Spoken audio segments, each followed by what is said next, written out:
और आइए अब बात करते हैं प्रधानमंत्री नरेंद्र मोदी की, जो आज से 3 राज्यों के तूफानी दौरे पर रहने वाले हैं। प्रधानमंत्री नरेंद्र मोदी आज बिहार और ओडिशा के दौरे पर रहेंगे। दोनों राज्यों को करोड़ों रुपए की सौगात, विकास परियोजनाओं की सौगात देंगे और कल वो आंध्र प्रदेश में नजर आएंगे। आपको अंतर्राष्ट्रीय योग दिवस पर सामूहिक योग कार्यक्रम में प्रधानमंत्री शामिल होंगे। तो पीएम मोदी 2 दिन में 3 राज्यों के तूफानी दौरे पर रहने वाले हैं, जिसकी शुरुआत आज से बिहार से होने जा रही है। आज पीएम मोदी सबसे पहले बिहार के सिवान पहुंचेंगे।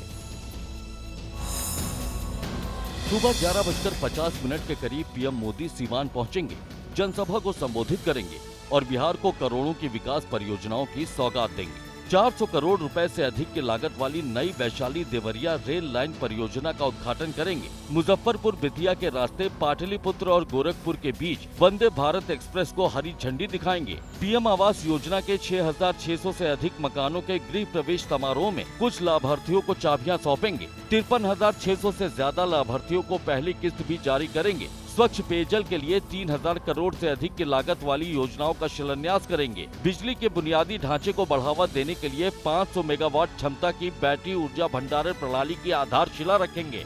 बिहार में आगामी विधानसभा चुनाव की सरगर्मियों के बीच पीएम मोदी के दौरे को लेकर तेजस्वी यादव ने सवाल उठाए। 5 बार के चुनाव में और 200 से भी ज्यादा भाषण उन्होंने दिए। वो अपने खुद के ही 200 भाषणों को देखेंगे तो उनको बिहार आने में शर्म लगेगा। वहीं प्रधानमंत्री नरेंद्र मोदी आज बिहार में make in India made for the world के विजन के तहत एक बड़ी पहल करने जा रहे हैं। गिनी गणराज्य को निर्यात के लिए मढ़ौरा प्लांट में बने लोकोमोटिव को भी हरी झंडी दिखाकर आज रवाना किया जाएगा। इस प्लांट से अगले 3 साल में गिनी गणराज्य को कुल 150 इंजन निर्यात किए जाएंगे। गिनी गणराज्य से 150 इंजन के लिए 3,000 करोड़ रुपए का ऑर्डर मिला था और उस ऑर्डर की पहली खेप आज पीएम हरी झंडी दिखाकर रवाना करेंगे, जो make in India made for the world vision को और मजबूत करेगी। इस वक्त हम बिहार के सारण जिले के मढ़ौरा कारखाने पर हम इस वक्त मौजूद हैं और मेरे पीछे जो आप नीले रंग का ये लोकोमोटिव इंजन देख रहे हैं, ये डीजल आधारित इंजन देख रहे हैं, ये बनकर तैयार है और अगले 3 सालों में 150 ऐसे ही इंजन जो है वो अफ्रीकी देश गिनी गणराज्य को जो है वो निर्यात किए जाएंगे। और आपको बता दें कि ये पहली बार है जब न सिर्फ गिनी गणराज्य बल्कि इसके अलावा और भी कई सारे देश हैं जिन्होंने इस इंजन में जो है वो अपनी दिलचस्पी दिखाई है। चाहे हम कजाकिस्तान की बात कर लें, कजाकिस्तान की ने भी जो है वो इस इंजन में जो है वो दिलचस्पी दिखाई है। Make in India made for the world, यह हम लोग का ख्वाब रहा है, ड्रीम रहा है और उसी ड्रीम की दिशा में एक बड़ी उपलब्धि है। तो एक कैपेसिटी हम लोग के पास था। Only thing we are looking for an opportunity. तो अपॉर्चुनिटी आया, वी ग्रैब द अपॉर्चुनिटी। वहीं बिहार को खास सौगात देने के बाद पीएम मोदी आज ही ओडिशा पहुंचेंगे, जहां बीजेपी सरकार के 1 साल पूरा होने के मौके पर समारोह में शामिल होंगे और एक बड़ा रोड शो भी होगा। प्रधानमंत्री नरेंद्र मोदी के दौरे के लिए ओडिशा की राजधानी भुवनेश्वर में जोरदार तैयारियां की गयी। खुद मुख्यमंत्री मोहन चरण मांझी ने कार्यक्रम स्थल पर जाकर तैयारियों का जायजा लिया, जरूरी निर्देश दिए। जनसभा से पहले यहां पीएम मोदी का भव्य रोड शो भी होगा। पीएम मोदी को देखने और सुनने के लिए बड़ी संख्या में लोग आएंगे।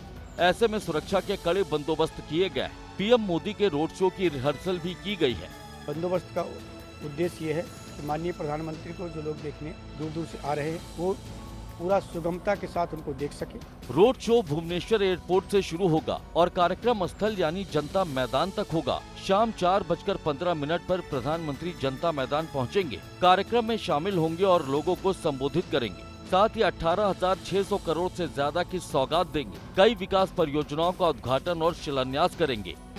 खुशी है प्रधानमंत्री जी को स्वागत करने के लिए हम लोग को पूरा तैयारी कर चुके हैं। तो वहीं देखिए, महाराष्ट्र में शिवसेना के स्थापना दिवस के मौके पर गुरुवार को सियासी तपिश भी बढ़ी हुई नजर आई। यहां पर एकनाथ शिंदे ने खुद को असली शिवसेना बताया, तो वहीं उद्धव ठाकरे ने एकनाथ शिंदे और बीजेपी पर एक बार फिर से शिवसेना को तोड़ने का आरोप लगा दिया। शिवसेना के स्थापना दिवस के मौके पर महाराष्ट्र का सियासी पारा चढ़ा नजर आया। डिप्टी सीएम एकनाथ शिंदे और उद्धव ठाकरे दोनों ने इस दौरान शक्ति प्रदर्शन किया और खुद को बाला साहेब ठाकरे का असल उत्तराधिकारी बताया। एकनाथ शिंदे ने दावा किया कि वही असल शिवसेना की अगुवाई कर रहे हैं। बाळासाहेबांनी ज्या काँग्रेसला आयुष्यभर विरोध केला त्याच काँग्रेसच्या दावणीला शिवसेना बांधण्याचं काम बाप कुणी केलं आपल्याला माहित आहे आणि त्याचबरोबर सत्तेसाठी लाचारी पत्करण्याचं काम कुणी केलं। एक और एकनाथ शिंदे ने उद्धव ठाकरे पर निशाना साधा तो अपने कार्यक्रम से उद्धव ठाकरे ने भी एकनाथ शिंदे पर जमकर पलटवार किया। प्रश्न पडेल की एवढं सगळं केलं, एवढी माणसं फोडली, चिन्ह चोरलं, वडील चोरले, पक्ष फोडला, तरी शिवसेना संपत कशी नाही? हा उद्धव ठाकरे संपत कसा नाही? कारण त्यांना कल्पना नाहीये की शिवसेना प्रमुखांनी रक्त आटवून विचार पेरून एक शिवसेना नावाचं वादळ निर्माण। अब देखिए, पार्टी और परिवार से निकाले जाने के बाद तेज प्रताप यादव लगातार सोशल मीडिया पर पोस्ट के जरिए अपनी बात कहते हुए नजर आए और इस विवाद के बाद पहली बार तेज प्रताप यादव अब सामने आए हैं और एबीपी न्यूज की संवाददाता निधिश्री से उन्होंने बात की है। सुनवाते हैं आप। इस दौरान तेज प्रताप ने कहा कि वो हर साजिश को बेनकाब करेंगे। जो मेरे खिलाफ साजिश किया है तो उसको तो बेनकाब मैं करूँगा ही। जब हमारे पीछे अगर कोई लगा है, आज जो साजिश किया है वो नीचे गिरा है। जो अंतर है भगवान में और भक्त में, तो भगवान का स्पेशल आशीर्वाद रहता है भक्तों पर, तब भगवान के भक्त को ज़्यादा देर तक दबा के नहीं रख सकते। तेज प्रताप ने इस दौरान चुनाव लड़ने की इच्छा भी जताई। क्या इस बार तेज प्रताप यादव चुनाव लड़ेंगे या लड़ना चाहते हैं? देखिए, अभी तो संगठन से हम बाहर हैं और मैं अपने माता पिता का रिस्पेक्ट करता हूँ। माता पिता से बढ़कर दुनिया में कोई नहीं है। जीवन में उतार चढ़ाव आते रहते हैं। चुनाव लड़ेंगे भी तो हम उन्हीं के पुत्र जाने जाएंगे।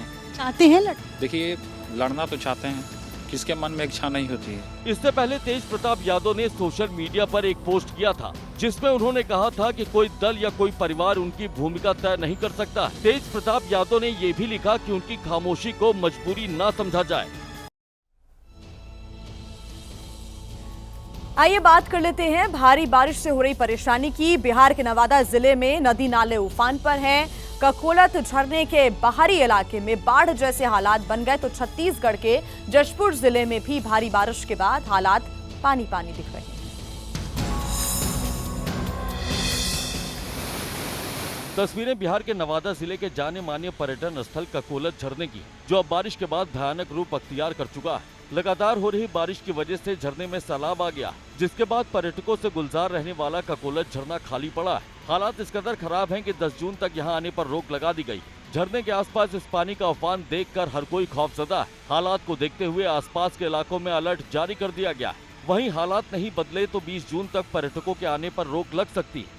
भारी बारिश के बाद छत्तीसगढ़ के जशपुर में भी सड़कें तालाब बन गई, जगह जगह पानी भरा है। रफ्तार भरने वाली गाड़ियां रेंग रही हैं। 48 घंटे से लगातार हो रही बारिश के बाद डोडकी नदी उफान पर आ गई है। जिस पुलिया से लोग आवाजाही करते हैं उसके ऊपर 4 फीट पानी बह रहा है। लोग इसी पुलिया पर जान खतरे में डालकर सफर कर रहे हैं। इस बीच बाढ़ के पानी में एक गाड़ी खराब हो गई, जिसे ट्रैक्टर की मदद से बहुत मुश्किल से बाहर निकाला गया। मौसम विभाग का कहना है कि अभी कुछ दिन बारिश लगातार ऐसे ही जारी रहेगी। और वहीं महाराष्ट्र में भी मानसून की मार पड़नी शुरू हो गई है। कई जिले मूसलाधार बारिश से बेहाल हैं। पुणे में भारी बारिश के बाद कई जगहों पर हालात बिगड़ गए। हाईटेक शहर में हर जगह तालाब जैसा मंजर दिखाई देने लगा।